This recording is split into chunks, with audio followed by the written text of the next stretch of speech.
الرحمن الرحیم۔ السلام علیکم ناظرین۔ دوستو، بحیثیت مسلمان ہم سب کو اپنے اکابرین کی قربانیاں معلوم ہونی چاہیے کہ ہمارے اکابرین، ہمارے بزرگان دین علماء کرام نے اس ملک کو آزاد کرانے میں کتنی قربانیاں دی ہیں۔ تو دوستو، پیش خدمت ہے جنگ آزادی میں علماء کرام، علماء ہند کا کردار۔ ہندوستان کے بے شمار لوگ یہ سمجھتے ہیں کہ ملک کی پہلی آزادی کی لڑائی 1857 عیسوی میں لڑی گئی تھی، لیکن یہ بات اپنی تاریخ اور اپنے بزرگوں کی قربانیوں سے لا علمی پر مبنی ہے۔ آج ہم یوم جمہوریہ کے 75ویں سالگرہ منا رہے ہیں۔ ہر طرف جشن اور خوشی کا ماحول ہے، لیکن یہی وہ موقع ہے کہ جب ہم اپنے ان اکابرین کو بھی یاد کریں جنہوں نے اس دن کے لیے عظیم قربانیاں دیں، یہاں تک کہ آزادی کے لیے ان میں سے بہت سے ہنستے ہوئے پھانسیوں پر جھول گئے۔ آزادی کی اس طویل جدوجہد اور سیکولر دستور سازی میں دارالعلوم دیوبند اور خاص طور پر جمعیت علماء ہند کا جو قائدانہ کردار رہا ہے وہ ہر اعتبار سے تاریخی ہے۔ صدیوں کی غلامی کے بعد آزاد ہوئی ایک عظیم مملکت کو اتحاد کی ڈور میں باندھ کر جمہوریت کے ستون پر اسے کھڑا کرنے میں دوسرے برادران وطن کے مقابلے میں ہماری ملی قائدین کا کلیدی کردار تھا۔ ماضی کے بدن سے ہی تاریخ پیدا ہوتی ہے۔ کسی بھی ملک اور قوم کے لیے اس کی تاریخ تحریک اور توانائی کا سرچشمہ ہوتی ہے، مگر بدقسمتی سے وطن عزیز میں ایسا نہیں ہوا۔ اس کی وجہ یہ ہے کہ آزادی کے بعد سے ہی ایک مخصوص ذہنیت کے لوگوں نے تاریخ کو مسخ کرنے کے لیے جس طرح کا پروپیگنڈا کیا، اس سے ہماری تاریخ مفروضوں اور فرضی داستانوں کا مجموعہ سی بن کر رہ گئی ہے۔ جو روشن کردار رہا ہے اسے تقریباً فراموش کیا جا چکا ہے، جبکہ تاریخی سچائی یہ ہے کہ ہندوستان کی آزادی کی تحریک علماء اور مسلمانوں نے شروع کی تھی، اور یہاں کے عوام کو غلامی کا احساس اس وقت کرایا جب اس بارے میں کوئی سوچ بھی نہیں رہا تھا۔ ہندوستان میں انگریزوں کے خلاف سب سے پہلے علم بغاوت علماء نے ہی بلند کیا تھا، اور جنگ آزادی کا سور بھی انہوں نے ہی پھونکا تھا۔ ہندوستان کے بے شمار لوگ یہ سمجھتے ہیں کہ ملک کی پہلی آزادی کی لڑائی 1857 میں لڑی گئی تھی، لیکن یہ بات اپنی تاریخ اور اپنے بزرگوں کی قربانیوں سے لا علمی پر مبنی ہے۔ آزادی کی تاریخ 1857 سے نہیں بلکہ 1799 عیسوی میں اس وقت شروع ہوئی جب سلطان ٹیپو شہید نے سرنگا پٹنم میں ایسٹ انڈیا کمپنی کے ساتھ لڑتے ہوئے جام شہادت نوش کیا تھا۔ جس وقت ان کے خون میں لتھڑی ہوئی لاش پر انگریز فوجی نے کھڑے ہو کر یہ بات کہی تھی کہ آج سے ہندوستان ہمارا ہے، اس کے بعد ہی انگریز یہ کہنے کی ہمت پیدا کر پائے کہ اب کوئی طاقت ہمارا مقابلہ کرنے والی، ہمارے پنجے میں پنجہ ڈالنے والی نہیں ہے، اور پھر انہوں نے عملی طور پر چھوٹے چھوٹے نوابوں اور راجاؤں کو شکست دے کر ان کو سر تسلیم خم کرنے پر مجبور کر دیا۔ عبدالعزیز محدث دہلوی رحمۃ اللہ علیہ کو بڑی بڑی تکلیفیں برداشت کرنی پڑیں۔ انہیں زہر دے دیا گیا، ان کی جائیداد کو قرق کر لیا گیا، ان کی آنکھوں کی بینائی اس زہر سے جاتی رہی، ان کو دہلی شہر سے دربدر کر دیا گیا۔ ان تمام سخت ترین حالات میں بھی انہوں نے اپنی موت سے پہلے دو روحانی شاگرد پیدا کر دیے، ایک حضرت سید احمد شہید رائے بریلوی رحمۃ اللہ علیہ اور دوسرے شاہ اسماعیل شہید رحمۃ اللہ علیہ۔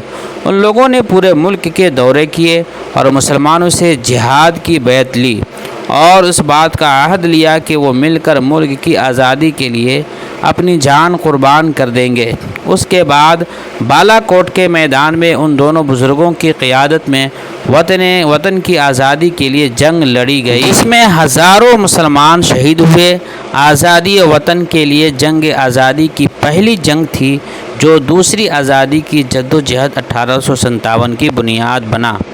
اس جنگ سے ناکامی کے بعد جو لوگ واپس ہوئے انہوں نے ایک بار پھر اکائیوں کو جمع کیا اور افراد تیار کیے، اور 26 سال کی محنت کے بعد 1857 میں دوبارہ آزادی وطن کے لیے جہاد شروع ہوا، جس میں ہندو اور مسلمان دونوں شریک ہوئے۔ لیکن تاریخی سچائی یہ ہے کہ اس میں مسلمانوں کی غالب اکثریت تھی۔ آزادی وطن کے لیے یہ دوسری جنگ بھی ناکام ہوئی۔ اس کی پاداش میں علماء کو گرفتار بھی کیا گیا اور کچھ علماء نے اپنے آپ کو نظر بند کر لیا۔ جب یہ علماء 3-4 سال کے بعد جیل سے باہر نکلے اور عام معافی کا اعلان ہوا تو انہوں نے بڑی عجیب و غریب چیز دیکھی کہ وہ یتیم جن کے باپ جام شہادت نوش کر گئے، انگریز کی دشمنی کی وجہ سے ان کے یتیم بچے سڑکوں پر ہیں، ان کے سر پر کوئی ہاتھ رکھنے والا نہیں، جس کا فائدہ اٹھا کر انگریزوں نے فکری محاذ پر بھی اپنی لڑائی تیز کر دی۔ چنانچہ کرسچن اسکول، عیسائی پوپ اور چرچ کے لوگ باہر نکل کر ان یتیموں کا ہاتھ پکڑتے اور کہتے کہ ہمارے ساتھ چلو، ہم تم کو کھانا، رہائش اور تعلیم مفت دیں گے۔ مقصد ذہنی اعتبار سے ان کو انگریز بنانا تھا۔ یہ وہ بچے تھے جن کے آباء و اجداد نے انگریز دشمنی میں جدوجہد آزادی میں جام شہادت نوش کیا تھا۔ لیکن اب انہیں کی اولاد انگریزوں کے ہاتھ میں تھی اور وہ ان کو فکری اعتبار سے اپنا غلام بنانا چاہتے تھے۔ ان حالات کو دیکھ کر علماء کرام سر جوڑ کر بیٹھے اور کچھ فیصلے لیے۔ اب ہمیں آزادی وطن کے لیے ایک ایسے ادارے کی ضرورت ہے جہاں ملک کو آزاد کرانے اور غلامی کی زنجیروں کو توڑنے کے لیے افراد تیار کیے جا سکیں۔ چنانچہ مکمل 7 سال کے بعد 1866 عیسوی میں دارالعلوم دیوبند کی بنیاد رکھی گئی اور ہمارے اکابرین کے ذریعہ بالکل وہی نعرہ دیا کہ ہم بچوں کو مفت کھانا اور رہائش کے ساتھ ساتھ دینی تعلیم سے آراستہ کریں گے اور ان بچوں کو ان کے آباء و اجداد کی طرح جدوجہد آزادی کے لیے قوت بنائیں گے، طاقت بنائیں گے۔ لیکن یہ تو فقیر اور بوریا نشی تھے۔ ان لوگوں نے مدرسہ بنایا اور قوم کو پیغام دیا کہ اگر غلامی کی لعنت کی زنجیر توڑ کر آزاد ہونا ہے تو اس مدرسہ کو زندہ رکھیں۔ پھر لوگوں نے دل کھول کر اس کی مدد کی، جس کا نتیجہ یہ ہوا کہ چند برسوں کے اندر بخارا، سمرقند، تاشقند اور ہندوستان کے شہر شہر سے بچے جمع ہونا شروع ہو گئے جن کو مفت تعلیم دی جاتی تھی۔ ہمارے علماء قوم کو یہ یقین دلانے میں کامیاب رہے کہ اگر یہ مدرسہ زندہ ہے تو آپ زندہ ہیں اور آپ کی اولاد زندہ ہے، آپ کے گھر میں اسلام کی روشنی زندہ ہے اور آپ آزاد ہیں۔ ہم بجا طور پر کہہ سکتے ہیں کہ جنگ آزادی اسلام کی آبیاری، وطن کی حفاظت اور اسلام دشمن طاقتوں سے لوہا لینے کے لیے ایک تحریک کی شکل میں مجاہدین آزادی کو پیدا کرنے کے لیے دارالعلوم دیوبند کی بنیاد ڈالی گئی، اور پھر دارالعلوم دیوبند نے ایسے سپوت پیدا کیے جنہوں نے پورے ملک میں آزادی وطن کی شمع روشن کی۔ دارالعلوم کے ایسے پہلے سپوت مولانا محمود حسن شیخ الہند تھے جو دیوبند کے رہنے والے تھے۔ یہ دبلے پتلے اور قدرے پستہ قد تھے، لیکن ان کے حوصلے پہاڑ کی طرح مضبوط تھے جس میں وطن کی آزادی کے شعلے بھڑک رہے تھے۔ مادر وطن کی آزادی کے لیے انہوں نے جو کچھ کیا وہ تاریخ کا ایک روشن باب ہے۔ صوبہ جات متحدہ کا انگریز گورنر مسٹن کہا کرتا تھا، اگر شیخ الہند کو جلا کر راکھ کر دیا جائے تو ان کی راکھ کے اندر سے بھی انگریز دشمنی کی بو آئے گی۔ انہوں نے ریشمی رومال کی تحریک چلا کر انگریزوں کو حیران کر دیا۔ انگریزوں کو آخر تک معلوم نہیں ہو سکا اس تحریک کے پیچھے اصل دماغ کس کا ہے۔ انگریز حضرت مولانا عبید اللہ سندھی رحمۃ اللہ علیہ اور دوسرے علماء کو اس تحریک کا سربراہ سمجھتے رہے، لیکن شیخ الہند رحمۃ اللہ علیہ کا جو دماغ تھا وہ انگریز جیسی ذہین قوم کی سمجھ سے بالاتر تھا، اور انہوں نے سینکڑوں ایسے جھالے اور جید علماء پیدا کیے جنہوں نے انگریز حکومت کی ناک میں دم کر دیا تھا۔ شیخ الہند رحمۃ اللہ علیہ کے ساتھ مالٹا میں شیخ الاسلام حضرت مولانا سید حسین احمد مدنی بھی اسیر تھے، قید تھے۔ تو ان کے خاص شاگرد اور خاص خادم کا درجہ رکھتے تھے۔ انہوں نے شیخ الہند رحمۃ اللہ علیہ کی خاطر جیل جانا ضروری سمجھا اور شیخ الہند رحمۃ اللہ علیہ کی خدمت کے لیے جیل کی صعوبتوں کو تکلیفوں کو برداشت کیا۔ شیخ الہند رحمۃ اللہ علیہ آگے چل کر دارالعلوم دیوبند کے سب سے بڑے استاذ بنے۔ ساتھ ہی انہوں نے آزادی ہند کے لیے اپنے شاگردوں کی ایک ٹیم اور جماعت تیار کر کے باضابطہ تحریک آزادی شروع کی۔ تاریخ میں یہ تحریک ریشمی رومال کے نام سے مشہور ہے۔ شیخ الہند رحمۃ اللہ علیہ نے اس تحریک میں رنگ و روغن بھرنے کے لیے حضرت مولانا عبید اللہ سندھی رحمۃ اللہ علیہ کو کابل بھیجا۔ دوسری طرف شیخ الہند رحمۃ اللہ علیہ خود خلافت اسلامیہ سے تعاون حاصل کرنے کے لیے حجاز مقدس تشریف لے گئے۔ شیخ الہند رحمۃ اللہ علیہ کی یہ تحریک اگر کامیاب ہو گئی ہوتی تو ہندوستان کب کا آزاد ہو گیا ہوتا، لیکن قدرت ابھی اور قربانیاں چاہتی تھی۔ شریف مکہ کی غداری کی وجہ سے ریشمی رومال تحریک کے خطوط پکڑے گئے اور حجاز مقدس ہی سے آپ کو گرفتار کر لیا گیا۔ گرفتاری کے بعد آپ کو مالٹا بھی بھیج دیا گیا۔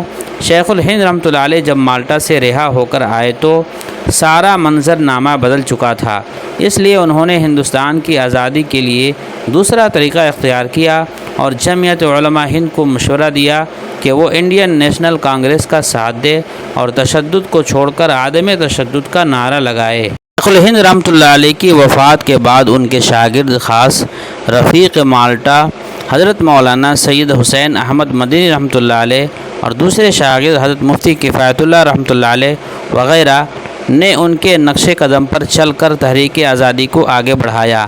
یہ ایک سوال ہے کہ جمعیت علماء ہند کی ضرورت کیوں پڑی اور شیخ الہند رحمۃ اللہ علیہ نے اس کو کانگریس کے ساتھ مل کر کام کرنے کا مشورہ کیوں دیا؟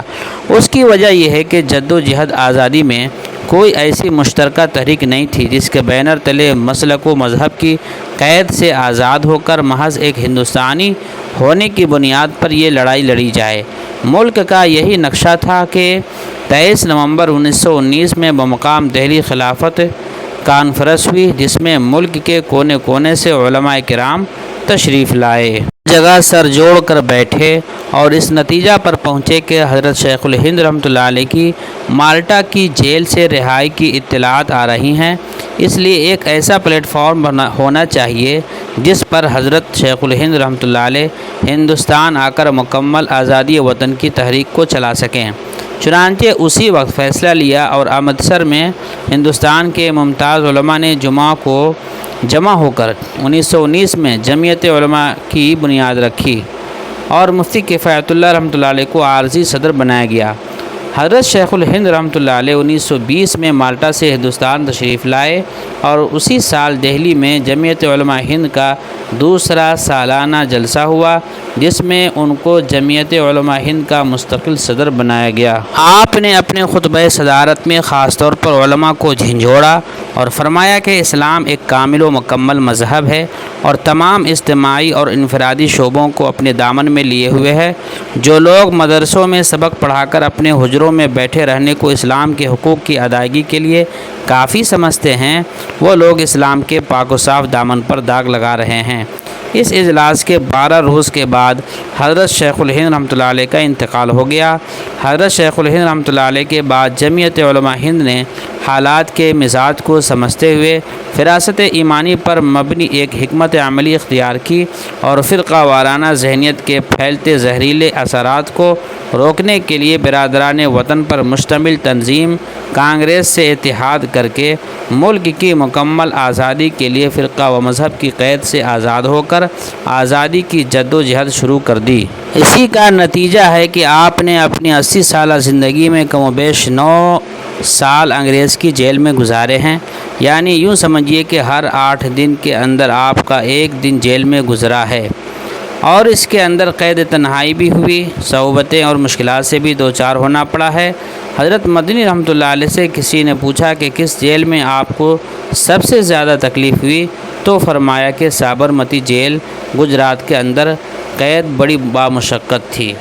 والسلام علیکم۔ دوستو، یہ تھی تاریخ ہمارے علماء کرام کی جنگ آزادی میں حصہ لینے کی، جو اپنی مثال آپ ہے۔